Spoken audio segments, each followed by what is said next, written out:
بسم اللہ الرحمن الرحیم۔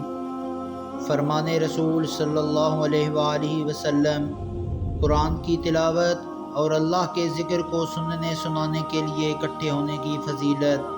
حضرت ابو سعید خدری رضی اللہ تعالی عنہ سے روایت ہے کہ حضرت معاویہ رضی اللہ تعالی عنہ نکل کر مسجد میں ایک حلقے والوں کے پاس سے گزرے۔ انہوں نے کہا، تمہیں کس چیز نے یہاں بٹھا رکھا ہے؟ انہوں نے کہا، ہم اللہ کا ذکر کرنے کے لیے بیٹھے ہیں۔ انہوں نے کہا، کیا اللہ کو گواہ بنا کر کہتے ہو کہ تمہیں اس کے علاوہ اور کسی غرض نے نہیں بٹھایا؟ انہوں نے کہا، اللہ کی قسم، ہم اس کے علاوہ اور کسی وجہ سے نہیں بیٹھے۔ انہوں نے کہا، دیکھو، میں نے تم پر کسی تہمت کی وجہ سے قسم نہیں دی۔ رسول اللہ صلی اللہ علیہ وآلہ وسلم کے سامنے میری حیثیت کا کوئی شخص ایسا نہیں جو حدیث بیان کرنے میں مجھ سے کم ہو۔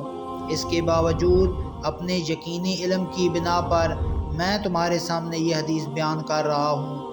رسول اللہ صلی اللہ علیہ وآلہ وسلم نکل کر اپنے ساتھیوں کے ایک حلقے کے قریب تشریف لائے اور فرمایا، تمہیں کس غرض سے بیٹھے ہو؟ انہوں نے کہا، ہم بیٹھے اللہ کا ذکر کر رہے ہیں اور اس بات پر اس کی حمد کر رہے ہیں کہ اس نے اسلام کی طرف ہماری رہنمائی کی، اس کے ذریعے سے ہم پر احسان کیا۔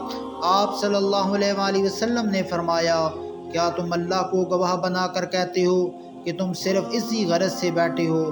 انہوں نے کہا، اللہ کی قسم، ہم اس کے سوا اور کسی غرض سے نہیں بیٹھے۔